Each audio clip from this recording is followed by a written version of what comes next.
Oke, saya balas Vitibatka oxila ya. Jadi memang itu yang sekarang banyak terjadi ya. Jadi banyak mamah-mamah muda yang mengalami keluhan kondiloma acuminata atau kutil kelamin. Dan biasanya ini terjadi karena dia jadi korban ya sebetulnya dari si prianya ya atau dari sang suaminya yang mungkin dia bergonta-ganti pasangan ya yang kemudian akhirnya menular ke si istri ya. Tapi apa yang terjadi dengan yang misalnya baru menikah tapi ternyata mengalami keluhan kutil kelamin? Oke, saya sedikit bedah ya. Bagaimana ini terjadi? Jadi sebetulnya surat keterangan sehat di puskesmas ini kan dimintai sebagai syarat untuk menikah ya.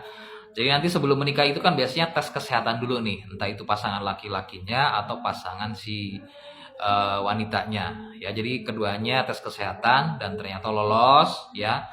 Dia tidak punya keluhan sipilis, tidak punya keluhan gonor ya, tidak punya keluhan HIV ya, dan dia lanjut untuk menikah karena keduanya sehat ya. Tapi apakah tes tersebut juga berikut dengan virus HPV-nya ya atau untuk kutil kelaminnya? Enggak ya. Jadi kalau misalnya si laki-lakinya mengalami keluhan kutil kelamin dan tes kesehatan di puskesmas, puskesmas tidak tahu dia si laki-lakinya sudah mengalami keluhan kutil kelamin. Kecuali kalau dia memang ngasih tahu nih sama pasangan wanita, saya ada kutil di kelamin, bagaimana ini? Ya harus pengobatan dulu ya. Jadi jangan sampai dilanjut menikah kemudian berhubungan seksual. Nah, ini yang terjadi. Mamah-mamah muda mengalami keluhan kutil kelamin 2 bulan misalnya setelah menikah dan ternyata mengalami keluhan kutil kelamin. Nah, itu yang terjadi ya. Jadi tes kesehatan ya sebelum menikah itu tidak jaminan untuk keluhan kutil kelaminnya juga. Jadi yang harus diperhatikan adalah ini sebagai kunci ya. Tolong diperhatikan untuk wanita yang sekarang kondisinya belum menikah. Jangan sampai yang namanya berhubungan seksual sebelum menikah, karena nggak tahu nih pasangan laki-lakinya mengalami keluhan tersebut atau tidak. Masih mending ya, masih mending kalau punya keluhan sipilis, raja singa, gonor ya, atau kencing nanah, atau keluhan kutil kelamin, atau juga herpes ya, itu masih bisa disembuhkan. Ya sipilis misalnya contohnya, ciri-ciri sipilis kan biasanya mengalami benjolan seperti jerawat atau kadang mungkin terjadi luka, lecet atau adanya borok di kemaluan, itu adalah sipilis kalau pada pria ya. Kalau pada wanita biasanya keputihan.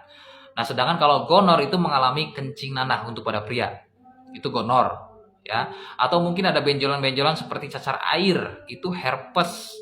Atau mungkin juga kalau misalnya ada keluhan benjolan-benjolan kutil, nah itu adalah kondiloma acuminata atau kutil kelamin.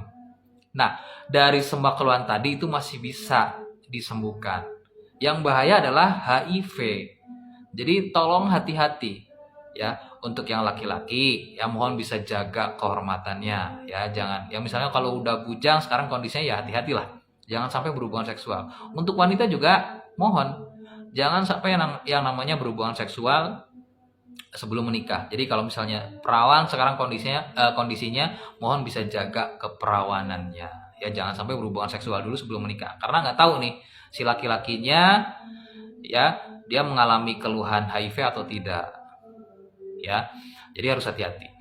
Nah, kemudian yang terjadi adalah kemudian setelah menikah dan ternyata si laki-lakinya mengalami keluhan kutil kelamin dan kemudian